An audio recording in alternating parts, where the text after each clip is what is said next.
Hello students, welcome to science states.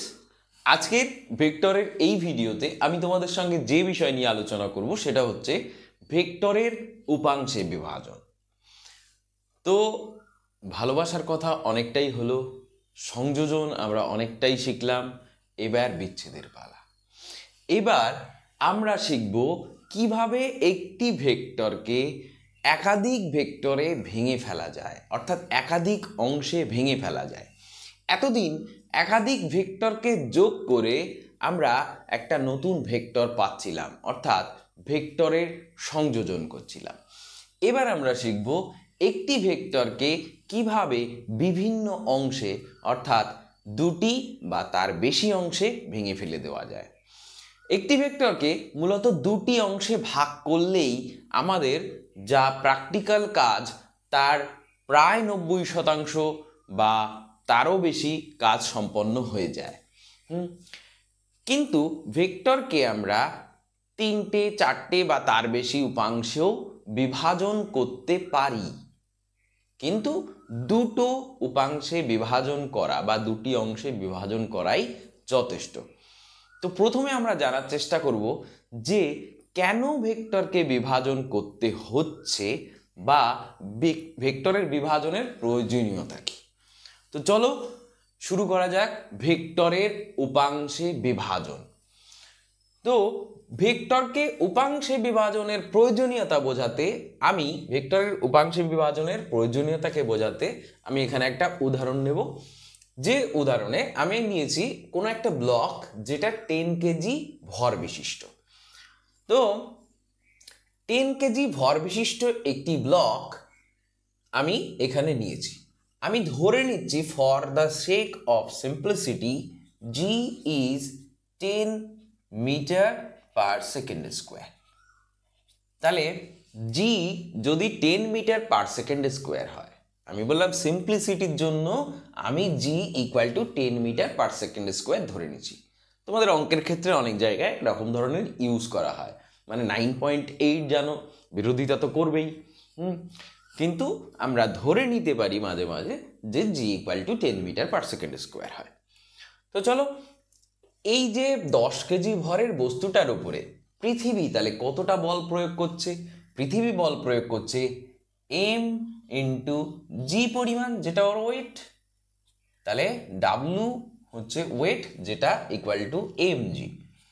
তাহলে M equal to কত ছিল? 10 কেজি ইন্টু জি কত? 10।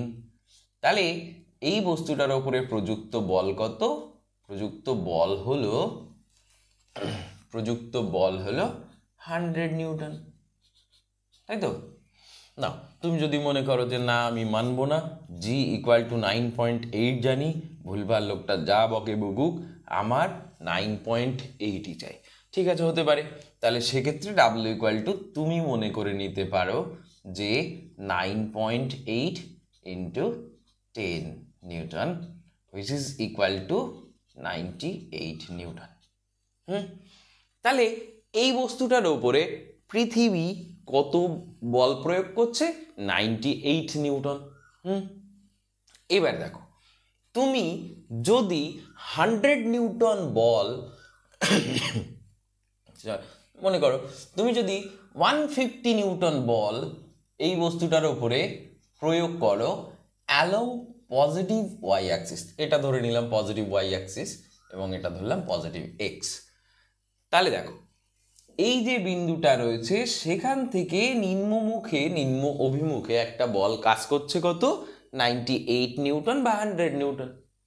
তুমি উপরে যে বলটা প্রয়োগ করছো সেটা হচ্ছে 150 নিউটন, যাদের ডাইরেকশন কমপ্লিটলি অপোজিট। ভেক্টর যোগের নিয়ম অনুসারে তুমি দেখেছিলে, তাহলে এক্ষেত্রে যে বল প্রযুক্ত হবে সেই বলটা কত হবে?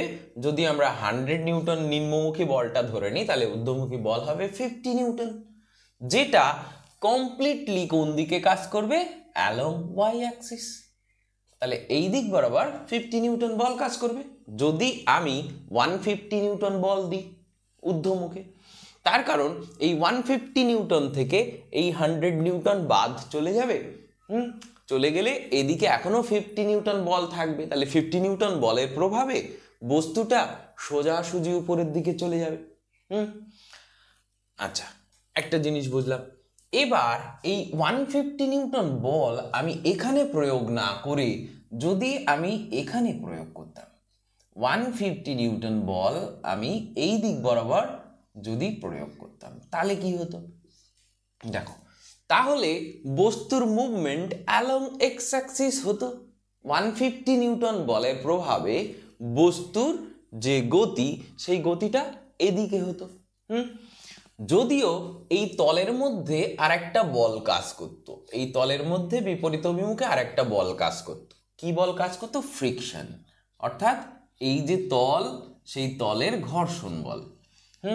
ব্লকের নিম্নতল এবং যে তলটার উপরে আছে সেই তলদ্বয়ের সংস্পর্শ তলে বা স্পর্শকীয় তলে একটা ফ্রিকশন কাজ করত। যদি আমি ধরে নিই ফ্রিকশনলেস, যদি আমি ধরে নিই যে এই যে তলটা রয়েছে সেটা ফ্রিকশনলেস, অর্থাৎ ওখানে কোনো ঘর্ষণ বল নেই, তাহলে সেক্ষেত্রে আমরা আরো সিম্পলি বলতে পারবো যখনই এই দিকে আমি টানবো 150 নিউটন বল দিয়ে, তখন ও কমপ্লিটলি 150 নিউটনের প্রভাবে অ্যালং পজিটিভ ডাইরেকশনে মুভ করবে, পজিটিভ এক্স অ্যাক্সিস বরাবর মুভ করতে শুরু করবে। তার মানে আমরা বুঝলাম when I am applying force along positive x-axis, then the body is moving through positive x-axis, and when I am applying the force along y-axis, positive y-axis, then the body is moving exactly along the positive y-axis. তাহলে যদি complete force অর্থাৎ সম্পূর্ণ বলটা আমরা x অক্ষ বরাবরই প্রয়োগ করি, তাহলে বস্তুটা এক্স অক্ষ বরাবরই মুভমেন্ট হবে, এবং যদি কমপ্লিট ফোর্সটা আমরা ওয়াই অক্ষ বরাবর প্রয়োগ করে থাকি, তাহলে বস্তুটা এক্স্যাক্টলি ওয়াই অক্ষ বরাবরই মুভমেন্ট হবে। তাহলে এটা আমরা জানলাম। কিন্তু যদি এই ফোর্সটা আমরা এক্স্যাক্টলি অ্যাক্সিস বরাবর প্রয়োগ না করে অ্যাক্সিসের সঙ্গে কোনো না কোনো অ্যাঙ্গেল করে প্রয়োগ করে থাকি, তাহলে কি হবে? দেখো, ধরে নিই যে কোনো একটি অক্ষ, আমি এক্ষেত্রে ধরে নিচ্ছি ওয়াই অক্ষের সঙ্গে, ওয়াই অক্ষের সঙ্গে আমি এফ বলটা প্রয়োগ করলাম। এই এফ ইকুয়াল টু আমি আবার 150 নিউটনই ধরে নিতে পারবো। ধরি এই এফ বলটা আমি প্রয়োগ করলাম এক্স অক্ষের সঙ্গে থিটা কোণ করে। তাহলে এখন তো আমি এক্স্যাক্টলি অক্ষ বরাবর বল প্রয়োগ করছি না, আমি বলটা প্রয়োগ করছি অক্ষের সঙ্গে থিটা কোণ করে। আমি বলতে পারতাম ওয়াই অক্ষের সঙ্গে 90 ডিগ্রি মাইনাস থিটা করে, এমনটিও বলা যেত। তো শুধু একটা বললেই আমাদের যথেষ্ট। আমি বললাম যে এক্স অক্ষের সঙ্গে থিটা কোণ করে আমি বলটা প্রয়োগ করছি। সেক্ষেত্রে কি দেখা যাবে? সেক্ষেত্রে দেখা যাবে, প্র্যাকটিক্যালি দেখা যাবে কি, যে এই যে 150 নিউটন বল আমি প্রয়োগ করছি, এই যে 150 Newton, F equal two 150 Newton, এই বলটা আমি প্রয়োগ করছি, সেটা অ্যাক্সিস বরাবর প্রয়োগ না করার কারণে, অর্থাৎ অক্ষ বরাবর প্রয়োগ না করার কারণে ওই বলটার পুরোপুরি অংশ অক্ষ বরাবর, যে কোনো একটি অক্ষ বরাবর প্রযুক্ত হয়নি, রাগ করেছে। যেহেতু ওকে অক্ষ বরাবর প্রয়োগ করিনি আমরা, তাই ও রাগ করে না আমি পুরো কাজ করব না, এমন। মানে কেমন? দেখো, যে এই এফ ভেক্টরটি অর্থাৎ এফ বলটি যদি আমরা অক্ষ বরাবর প্রয়োগ না করে থাকি, অক্ষের সঙ্গে কোনো একটা অ্যাঙ্গেল মেনটেন করে থাকি, যে অ্যাঙ্গেলটা নট ইকুয়াল টু 0 অর্থাৎ শূন্য নয়, তবে ওই ভেক্টরটির পুরো অংশ যে কোনো একটি অক্ষ বরাবর প্রযুক্ত হবে না। অর্থাৎ তুমি যদি সোজা এখান থেকে দড়ি বেঁধে এইভাবে টানতে শুরু করো, তাহলে ও যেমন স্মুথলি মুভ করবে, তুমি যদি এইভাবে টানো ততটা স্মুথলি ও আর মুভ করবে না। কেন? তার কারণ এই যে বলটা তখন দুটো অংশে ভাগ হয়ে যাবে। যে বলটার একটি অংশ এক্স অক্ষ বরাবর প্রযুক্ত হবে, যেটাকে আমরা এফএক্স অংশ বলতে পারি, আরেকটি অংশ ওয়াই অক্ষ বরাবর প্রযুক্ত হবে, যাকে আমরা এফ ওয়াই বলতে পারি। এখন এই এফ এক্স অর্থাৎ এক্স অংশ বরাবর এই যে এফ বলটা রয়েছে সেই এফ বলটার কতটা অংশ প্রযুক্ত হবে সেটা আমরা দেখতে পাবো যে সেটা হবে সেই বলের মান ইনটু এই যে কোণটা রয়েছে, বলটি যে কোনো একটি অক্ষের সঙ্গে যে কোণটা করলো সেই কোণের কস থিটা। এটা হবে যে অক্ষের সঙ্গে ও কোণ করেছে সেই বরাবর ভেক্টরের অংশটা, আর এটা হবে যে অক্ষ বরাবর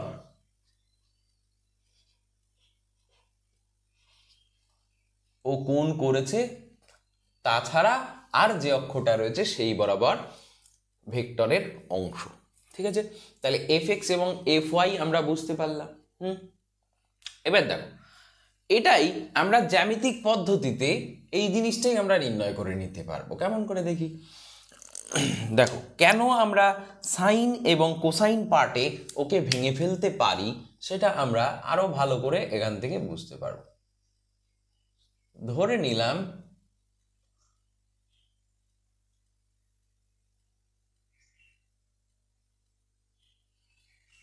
এটা আমি করলাম, এই বিন্দুটার আমি নাম দিলাম এ বিন্দু, এই বিন্দুটার আমি নাম দিলাম বি বিন্দু, এই বিন্দুটার আমি নাম দিলাম ও বিন্দু।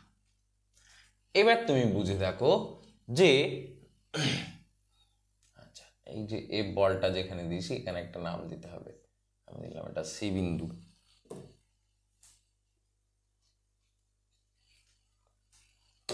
ঠিক আছে, আচ্ছা এবার দেখো, এবার তুমি দেখলে এখানে এই যে চিত্রটা আমরা অঙ্কন করলাম সেখানে ও এ ইকুয়াল টু কত, ও এ মানে এইটুকু মান বোঝাচ্ছে।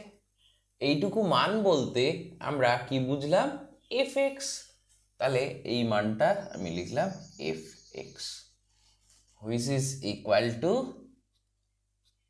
এফ কস থিটা, এবং O B equal to AC equal to আমি লিখতে পারি এফ ওয়াই সাইন থিটা, তাই তো। এবার এই যে ত্রিভুজটা পাওয়া গেল ও এ সি, এতে আমরা পিথাগোরাস কাজে লাগাই। কাজে লাগালে আমরা কি পাবো, লম্ব স্কোয়ার অর্থাৎ এসি স্কোয়ার প্লাস ভূমি স্কোয়ার অর্থাৎ ও এ স্কোয়ার ইকুয়াল টু কি পাবো, অতিভুজ স্কোয়ার অর্থাৎ ও সি স্কোয়ার। এবার দেখো, অতএব এখান থেকে আমরা বলতে পারবো যে ও সি স্কোয়ার, ওসি মানে কি, ওসি মানে এখানে এফ অর্থাৎ আমরা যে বলটা প্রয়োগ করেছি সেই বলের মান।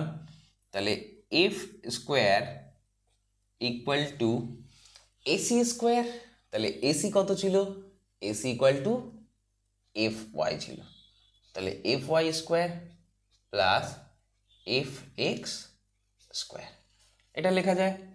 দেখো যেটা ইকুয়াল টু আমরা কি লিখতে পারবো, F square equal to F Y এর জায়গায়, এফ ওয়াই এর জায়গায় আমরা কি এফ ওয়াই এর জায়গায় আমরা কি লিখতে পারবো,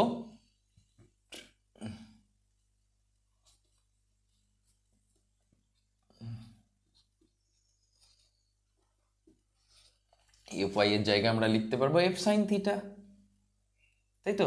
তাহলে এফ ওয়াই এর জায়গায় আমি লিখলাম এফ সাইন থিটা তার হোল স্কোয়ার প্লাস এখানে লিখতে পারবো এফ কস থিটা তার হোল স্কোয়ার। অতএব F square is equal to F square sine square theta plus F square cos square theta. অতএব F square is equal to F square sine square theta plus cos square theta. তাহলে এখান থেকে আমরা পেলাম F square is equal to F square. যেহেতু আমরা জানি যে sine square theta plus cos square theta is equal to 1, তাই তো? তাহলে আমরা F square equal to F স্কোয়ারই তো লিখেছি। তাহলে যদি আমি এই যে এফ এক্স এবং এফ ওয়াইকে, এফ এক্সকে আমরা এফ কস থিটা বলে থাকি এবং এফ ওয়াইকে আমরা এফ সাইন থিটা বলে থাকি, তাহলে জ্যামিতিকভাবে এই মানগুলো যদি আমরা বলে থাকি তাহলে সেখানে আমি কোনো ভুল করিনি। তার কারণ এই যে F square equal to F square আমি প্রমাণ করলাম কোথার থেকে? F equal to F Y square plus F X square, এখান থেকেই তো প্রমাণ করলাম, তাই না? তাহলে আমরা বলতে পারি যে এই যে ওসি বলে যে অংশটা রয়েছে, যেটি এই যে এফ ভেক্টর অর্থাৎ ফোর্স ভেক্টরের মানকে প্রকাশ করেছে, সেই ওসি ভেক্টরের একটা অংশ কি ও এ, যেটাকে আমরা এফ কস থিটা লিখতে পারি, আর একটা অংশ ও বি, যেটাকে আমরা এফ সাইন থিটা লিখতে পারি, তাই তো? তাহলে আমরা বুঝলাম যে এই যে ফোর্সটাকে আমরা দুটো অংশে ভাগ করেও লিখতে পারলাম। তাহলে একটি ফোর্সকে এই যে দুটো অংশে আমরা বিভাজিত করলাম, এই দুটো অংশকে, দুটো অংশের এক একটিকে আমরা বলি ভেক্টরের উপাংশ, ঠিক আছে? তাহলে ভেক্টরের উপাংশে বিভাজন কেন করতে পারি আমরা বা কেন করি সেটা আমরা বুঝলাম, যে উপাংশের বিভাজন হবে কেন। এবার উপাংশের বিভাজন সম্বন্ধে আমরা কিছু গাণিতিক বিশ্লেষণ করার চেষ্টা করব। তো এটা তাহলে আমি মুছে দিচ্ছি, এত সময় তোমরা নিশ্চয়ই এটা নোট করে নিয়েছো, ঠিক আছে?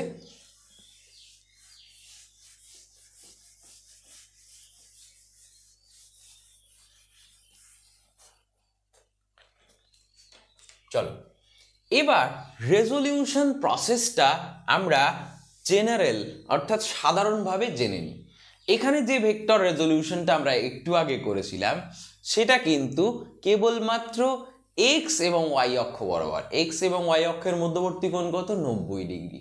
তাহলে দুটো অক্ষ যখন 90 ডিগ্রি কোণে আনত অবস্থায় রয়েছে, সেই অবস্থায় তাদের মধ্যে কিভাবে কম্পোনেন্ট রেজলিউশনটা হয় অর্থাৎ ভেক্টরের উপাংশে বিভাজন হয়, সেটা আমরা ওখানে একটুখানি দেখার চেষ্টা করলাম।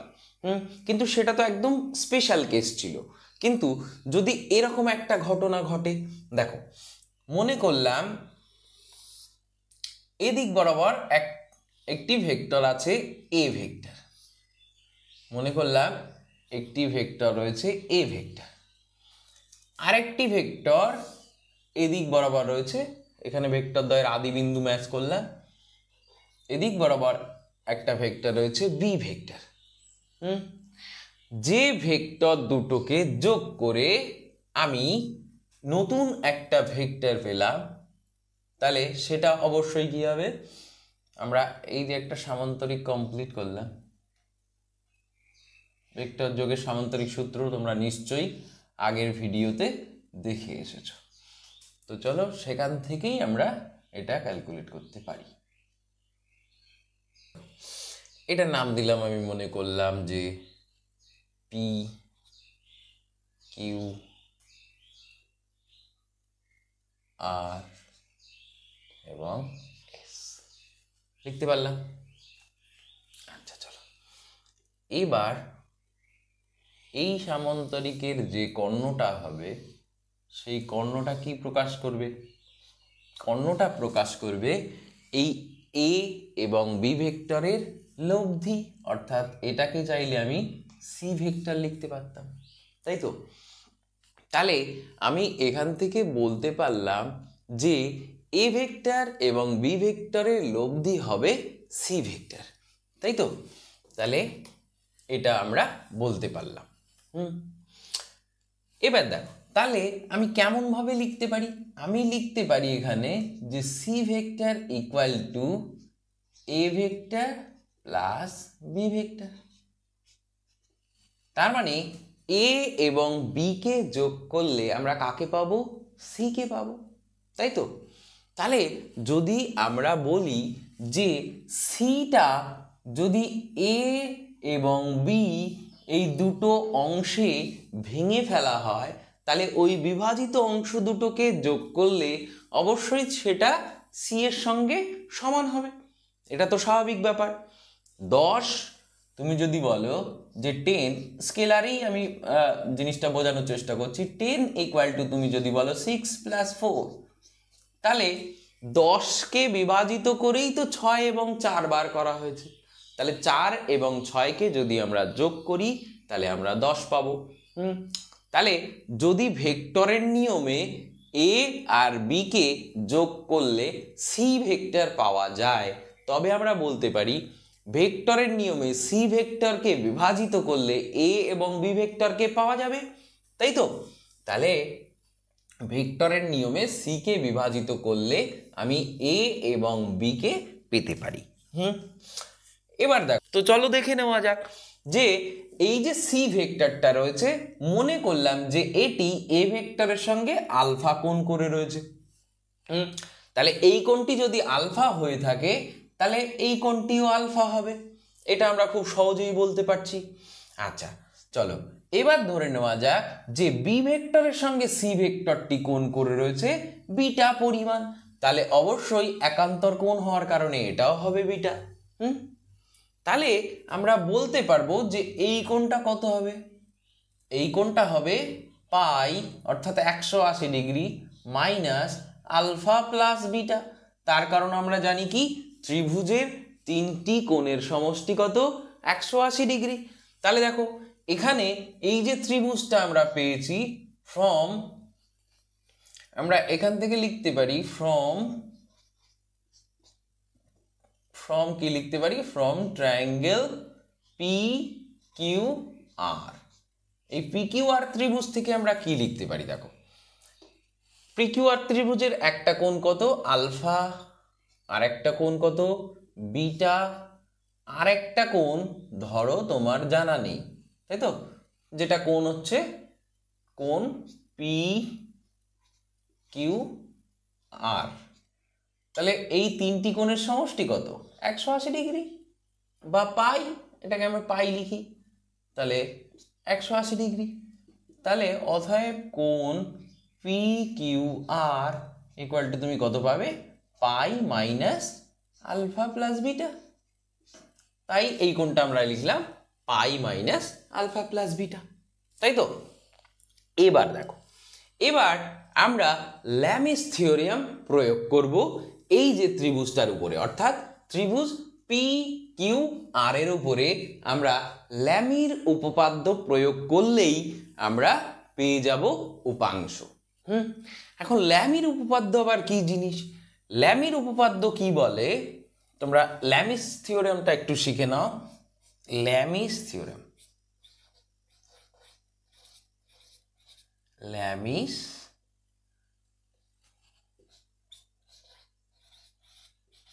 থিওরেম, ল্যামির উপপাদ্য। চলো ল্যামির উপপাদ্য কি বলেছে দেখে নেওয়া যাক। ল্যামির উপপাদ্য বলে যে তুমি যে কোনো একটি ত্রিভুজ নাও, যে কোনো একটি ত্রিভুজ বলতে আমি এটা বোঝাতে চাইছি যে সমবাহু বিষমবাহু সমকোণী যে কোনো ধরনের তুমি ত্রিভুজ নাও, নিয়ে একটা নামকরণ করলাম এবিসি ত্রিভুজ আমি নিলাম, নিয়ে ল্যামি বলছেন যে সেই ত্রিভুজের কোণগুলোর একটা নামকরণ আমি করলাম, ধরো এই কোণটা আলফা, এই কোণটা আমি ধরলাম বিটা, এবং সি কোণের মান আমি ধরলাম gamma.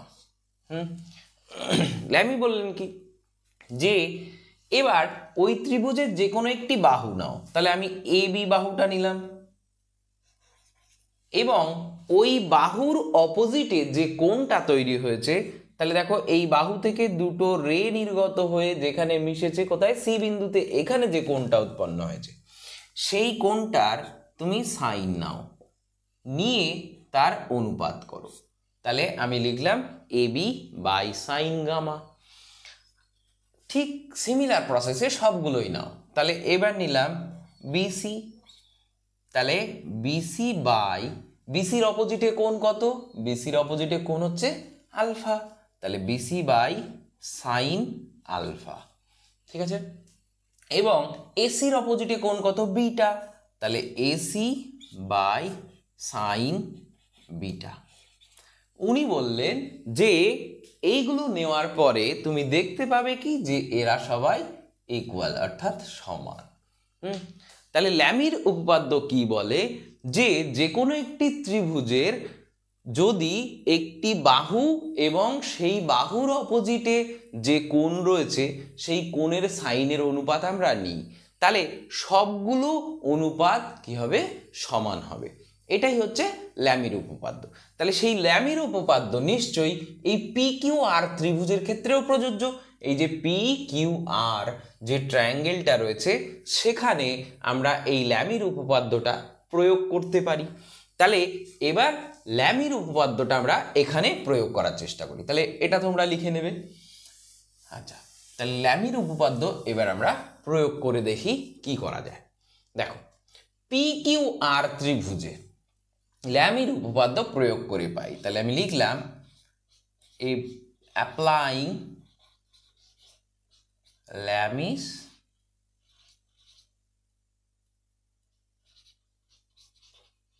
theorem on triangle PQR। তাহলে PQR ত্রিভুজে ল্যামির উপপাদ্য কাজে লাগিয়ে আমরা কি পাই?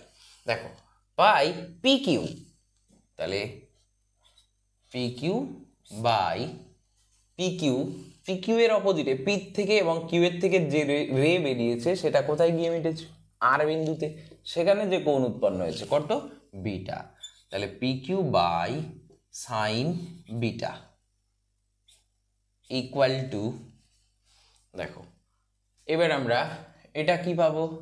এটা যদি বি ভেক্টর হয়ে থাকে তাহলে এটাও তো বি ভেক্টর হবে, তাই তো? তাহলে আমরা লিখলাম Q R by Q R এর অপোজিটে, তাহলে কিউ এবং আর থেকে বেরিয়েছো এসে এখানে মেশো, তাহলে কি কোণ পেলে? আলফা কোণ। তাহলে Q R by sine alpha equal to, এবার কোনটা বাকি রয়েছে? P R. তাহলে পি আর, পি এবং আর থেকে চলে এসো এখানে মিট করো ত্রিভুজ, মানে এখানে অ্যাঙ্গেলটা কত পেলে? P R by sine of এই যে বড় কোণটা pi minus alpha plus beta. তাহলে এটা পেলে পি আর বাই এটা। এবার দেখো, তুমি এখান থেকে কি করতে পারবে? তুমি এখান থেকে যদি এদেরকে একটু ডিভাইড করে লেখো, ল্যামিস থিওরেম অনুসারে তুমি এটা লিখতে পারলে। এবার তুমি এখান থেকে কি লিখতে পারবে? যে অতএব P Q by sine beta is equal to P R by sine pi minus alpha plus beta. তুমি এটা লিখতে পারো। আবার তুমি এটাও লিখতে পারো যে দেখো, এটার সঙ্গে এটা সমান লিখলে তাহলে তুমি তো এটার সঙ্গে এটাও সমান বলতে পারবে, সবাই তো ইকুয়াল। তাহলে তুমি এখান থেকে লিখতে পারো Q R by sine alpha is equal to কত? P R by sine pi minus alpha plus beta. তাহলে এখান থেকে তুমি কি লিখতে পারবে? এখান থেকে তুমি লিখতে পারবে পি আর বাই, দেখো sine pi minus alpha plus beta, মানে তুমি কি লিখতে পারো? Pi minus alpha plus beta. তুমি যদি কোণানুপাতের নিয়মে হিসাব করো তাহলে তুমি কি লিখতে পারবে? দেখো এখানে কি হয়? All sine tan cos. দেখো এই যে কোয়াড্র্যান্টগুলো যদি আমরা ঘুরি, ফার্স্ট কোয়াড্র্যান্টে সমস্ত কোণানুপাত কি হয়? পজিটিভ হয়। অর্থাৎ সাইন কস সেক কোসেক যাই হোক না কেন, ট্যান কট যাই হোক না কেন, সবাই এখানে পজিটিভ মান থাকে। এখানে কেবলমাত্র সাইন এবং সাইনের উল্টো বলতে সাইনের অনন্যক, সেটা কি হতে পারে? সেটাই এখানে পজিটিভ হতে পারে। এখানে ট্যানের অনন্যক, তার মানে 1/tan থিটা, সেটা কি হয়? কট থিটা। তাহলে এখানে ট্যান থিটা বা কট থিটা এরা পজিটিভ হতে পারে, এখানে কস থিটা সেক থিটা এরা পজিটিভ হতে পারে, এখানে সাইন থিটা কোসেক থিটা এরাই পজিটিভ হতে পারে। এবার তুমি দেখো সাইন পাই লিখলে, তাহলে সাইন পাই বলতে 90 ডিগ্রি ঘুরলাম, তারপরে 180 ডিগ্রি ঘুরলাম, তার থেকে কিছু একটা মাইনাস করলাম, তার মানে আমি কোথায় পৌঁছালাম? সাইনে পৌঁছালাম। তাহলে আমি আছি কোথায়? সাইনের ঘরে। আমি কত পাক খেয়েছি? 2 পাক, অর্থাৎ জোড় সংখ্যক। তাহলে জোড় সংখ্যক পাক খেলে সাইন সাইনই থাকবে, কোনো পরিবর্তন হবে না। এবং সাইনের ঘরেই আমরা ফিরে এলাম, তাই ওটা পজিটিভ ভ্যালুই থাকবে। তাই এখান থেকে আমরা সাইন আলফা প্লাস বিটা এটাকে লিখে দিতে পারি। তাহলে এটাকে লিখলাম সাইন আলফা প্লাস বিটা, তাই তো? তাহলে আমরা এখান থেকে কি লিখতে পারলাম দেখি। তাহলে এখানে লিখতে পারলাম সাইন আলফা প্লাস বিটা। তাহলে দেখো এই ইকুয়েশন থেকে এখান থেকে আমরা কি করতে পারছি, অতএব আমরা যদি এখান থেকে পি কিউ এর ভ্যালু বার করতে চাই, দেখো পি কিউ ইকুয়াল টু, তাহলে আমরা কি লিখতে পারবো? অতএব পি কিউ ইকুয়াল টু আমরা লিখতে পারবো P R sine beta by sine alpha plus beta. এবং এখান থেকে তাহলে কি লিখতে পারবো? একইভাবে এটা তো লিখতে পারবো P R by sine alpha plus beta. তাহলে এটা লিখতে পারলাম। তাহলে এখান থেকে আমরা কিউ আর, এখান থেকে আমরা লিখতে পারবো কিউ আর ইকুয়াল টু, দেখো কিউ আর ইকুয়াল টু এই যে সাইন আলফা পি আর এর সঙ্গে গিয়ে গুণ হয়ে যাবে, তাহলে P R sine alpha by sine alpha plus beta. তাহলে এটা আমরা লিখতে পারলাম কিউ আর। তাহলে পি কিউ এবং কিউ আর এর ভ্যালু আমাদের বার হয়ে গেল। তাহলে পি কিউ এবং কিউ আর এর ভ্যালু আমাদের বার হয়ে গেল। আচ্ছা, এবার এই অংশটা আমি মুছে দিই, কারণ নিচে লিখলে তোমরা হয়তো দেখতে পাবে না। আচ্ছা, একটু সুবিধার জন্য এটা আমি ইকুয়েশন 1 বললাম, এটা আমি ইকুয়েশন 2 বললাম, যদিও ইকুয়েশন দেওয়ার দরকার ছিল না, তোমাদের বোঝানোর জন্য জাস্ট ওখানে ইকুয়েশনটা আমি বসালাম। চলো এবার বাকি অংশ আমি এখানে লিখি। তাহলে দেখো অতএব পি কিউ ইকুয়াল টু, যেহেতু আমরা পেলাম কি P R sine beta by sine alpha plus beta. এবার পি কিউ কত বলো তো? পি কিউ এর মান কত? পি কিউ এর মান তো এ, কেননা এ ভেক্টরের মডিউলাস নিলে কি পাবো? এ পাবো। তার মানে আমরা বলতে পারি যে অতএব A equal to P R sine beta. P R কত? দেখো পি আর কত? পি আরটা হলো সি। তাহলে C sine beta, C sine beta by sine alpha plus beta. এবং বি ইকুয়াল টু কত? এবং বি ইকুয়াল টু হবে পি আর। তাহলে পি আর মানে কত ধরেছিলাম? C sine alpha by sine alpha plus beta. তাহলে এখান থেকে এ এবং বি এর আমরা মান নির্ণয় করতে পারলাম। এবার দেখো এর মান আমরা যেটা পেলাম সেটা দেখো আমরা সি এর মানের ভিত্তিতে এবং আমাদের এই যে জানা কোণগুলো রয়েছে তার ভিত্তিতে প্রকাশ করে ফেললাম। তাহলে এই যে এ এবং বি এদেরকে যদি আমরা এবার যোগ করি, এদেরকে যদি আমরা যোগ করি বা এদেরকে যদি ভেক্টরের নিয়মে আমরা অ্যাড করি, তাহলে আমরা সি ভেক্টরকে পেয়ে যাব, তাই তো? তার মানে আমরা বলতে পারি যে সি ভেক্টরকে ভেঙেই এই এ এবং বি বেরিয়েছে। তাই এ এবং বি হলো সি ভেক্টরেরই উপাংশ। তাহলে এ এবং বি ভেক্টর হলো বা এ এবং বি হলো সি এর উপাংশ। ঠিক আছে, তাহলে এই পর্যন্ত ক্লিয়ার হয়ে গেল। এবার আমরা স্পেশাল কেস সম্বন্ধে জানি। তাহলে এটা আমি এবার মুছে দেবো, তোমরা এত সময় এটা নোট করে নিয়েছো আশা করি। তো এটা মুছে দিলাম, দিয়ে এবার দেখো আমি কি দেখাবো। দেখো স্পেশাল কেস, দেখো স্পেশাল কেস কি হতে পারে? স্পেশাল কেস হতে পারে যে এক্ষেত্রে আমরা কি রেখেছিলাম, এক্ষেত্রে আমরা রেখেছিলাম যে দুটো ভেক্টর এ ভেক্টর এবং বি ভেক্টরের মধ্যবর্তী কোণ ছিল আলফা প্লাস বিটা। এই যে টোটাল অ্যাঙ্গেলটা, এই যে টোটাল অ্যাঙ্গেলটা কত, এটা ছিল আলফা, এটা বিটা, তাহলে টোটাল অ্যাঙ্গেলটা কত ছিল? Alpha plus beta. তা ধরে নাও যে এ এবং বি ভেক্টর পরস্পরের সঙ্গে পুরো 90 ডিগ্রি কোণ করে রয়েছে। এদিক বরাবর আছে এ ভেক্টর, এদিক বরাবর আছে বি ভেক্টর, যারা পুরোপুরি 90 ডিগ্রি কোণ করে রয়েছে। এদের যে লব্ধি সেটা হলো সি ভেক্টর, যেটা এইভাবে আছে ধরে নিলাম। তাহলে আবারও সামান্তরিক সূত্র অনুসারে আমরা কি করব, বিভাজন করে নিলাম। এটা হলো, তাহলে এবার এখান থেকে আমরা একটা জিনিস বোঝার চেষ্টা করি। দেখো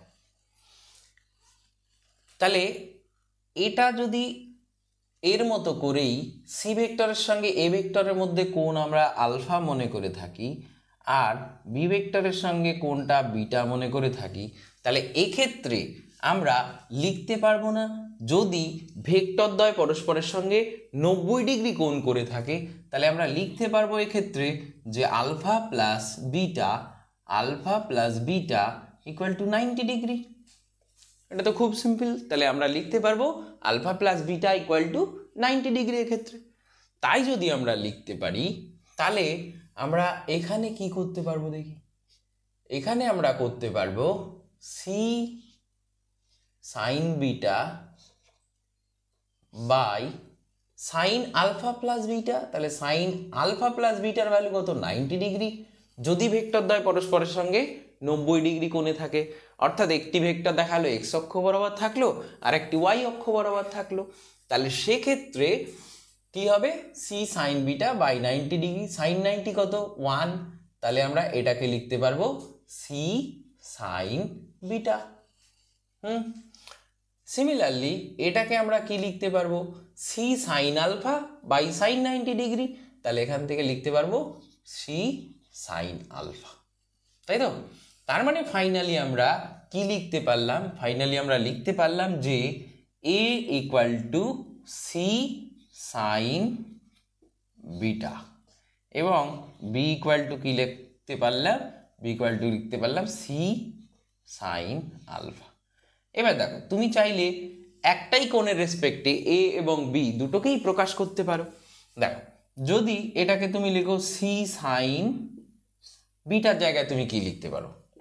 দেখো আলফা প্লাস বিটা মানে 90 ডিগ্রি, তাহলে বিটা মানে কত? 90 ডিগ্রি মাইনাস আলফা, তাহলে এখানে লিখলে 90 ডিগ্রি মাইনাস আলফা, তাহলে কি পাওয়া গেল? C cos alpha. তাহলে তুমি পেলে সি কজ আলফা। তাহলে ফাইনালি লেখা গেল A equal to C cos alpha এবং B equal to C sine alpha. তাহলে এ এবং বি এর মান আমরা নির্ণয় করে ফেললাম। তার মানে ফর রেক্ট্যাঙ্গুলার কম্পোনেন্ট রেজলিউশন, অর্থাৎ যখন ভেক্টরদ্বয়ের মধ্যবর্তী কোণ 90 ডিগ্রি হয়ে যাবে তখন এই সি এর এই দিক বরাবর মান কত হবে? সি এর এই দিক বরাবর মান হবে, দেখি সি এর এই দিক বরাবর মান হবে কত? মান হবে সি কজ আলফা। আর এই দিক বরাবর মান কত হবে? B equal to C sine alpha. তাহলে ভালো করে খেয়াল করে দেখো, সি বলে যে ভেক্টরটি আমরা নিয়েছিলাম তার যেটা এক্স অক্ষের সঙ্গে, বা এই যে আমরা যদি বলি এ ভেক্টরের দিকে, এ ভেক্টরের সঙ্গে ও কোণ করেছিল কত? আলফা কোণ, তাই ওর এই দিক বরাবর উপাংশ কত হলো? সি কজ আলফা, আর এই দিক বরাবর উপাংশ কত হলো? C sine alpha. ঠিক আছে, যদি এবার ধরে নাও ঠিক আগের আমরা যে এক্সাম্পল দিয়ে শুরু করেছিলাম, ধরি একটা ফোর্স এফ এই বরাবর প্রযুক্ত হচ্ছে, যেটা এক্স অক্ষের সঙ্গে থিটা কোণ করে রয়েছে। তাহলে এই এফ এর এক্স অক্ষ বরাবর উপাংশ কত হবে, আমরা যদি এফ এক্স বলি তাহলে এফ এক্স ইকুয়াল টু কত হবে, দেখো এখানে কি হলো সি কজ আলফা, তার মানে এই যে ভেক্টরটি রয়েছে সেই ভেক্টরের মান ইন্টু কজ অফ সেই ভেক্টরটি সেই পার্টিকুলার অক্ষের সঙ্গে কত কোণ করে রয়েছে। তাহলে এই ভেক্টরটির মান এফ, এই ভেক্টরটি এক্স অক্ষের সঙ্গে কত কোণ করে রয়েছে থিটা, তাহলে এই দিক বরাবর থাকবে এফ কস থিটা। সিমিলারলি এই দিক বরাবর কি থাকবে, এই দিক বরাবর থাকবে F Y equal to F sine theta. তাহলে কিভাবে ভেক্টরের কম্পোনেন্ট রেজলিউশন হলো, রেক্ট্যাঙ্গুলার কম্পোনেন্ট রেজলিউশন হলো, অর্থাৎ লম্ব উলম্ব মানে লম্ব উপাংশে বিভাজন হলো, সেটা আমরা জানলাম। এবং জেনারেল অর্থাৎ সাধারণভাবে ভেক্টরের উপাংশে বিভাজন যখন দুটো ভেক্টর যে কোনো রকমের অ্যাঙ্গেলে নিজেদের মধ্যে থাকবে, তখনও তাদের লব্ধি ভেক্টরের রেসপেক্টে সেই ভেক্টরের উপাংশগুলোকে কিভাবে আমরা প্রকাশ করব সেটা আমরা এখান থেকে শিখে গেলাম। তাহলে আমরা শিখলাম আজকে মূলত ভেক্টরের উপাংশে বিভাজন কেন করতাম এবং উপাংশে বিভাজনের পদ্ধতিটা কি, ল্যামিস উপপাদ্যের মাধ্যমেই সেই জিনিসটা আমরা পড়লাম। তারপর স্পেশাল কেস হিসেবে আমরা পড়ে নিলাম যে রেক্ট্যাঙ্গুলার কম্পোনেন্ট রেজলিউশন অর্থাৎ ভেক্টরের লম্ব উপাংশে বিভাজন, সেক্ষেত্রে কি ঘটনা ঘটে বা তার মানই বা কী হয়, কেন হয়, আমরা সেই বিষয় সম্বন্ধে এই ভিডিওটার মধ্যে কমপ্লিট জানার চেষ্টা করলাম। এরপরে যদি কোনো সমস্যা হয়ে থাকে তাহলে অবশ্যই কমেন্ট করে জানিয়ে দেবে, আমি সেটা সলিউশন করার চেষ্টা করব। তো ঠিক আছে, ধন্যবাদ, ভালো থাকবে, ভালো করে পড়াশোনা করো, দেখা হচ্ছে নেক্সট ভিডিওতে।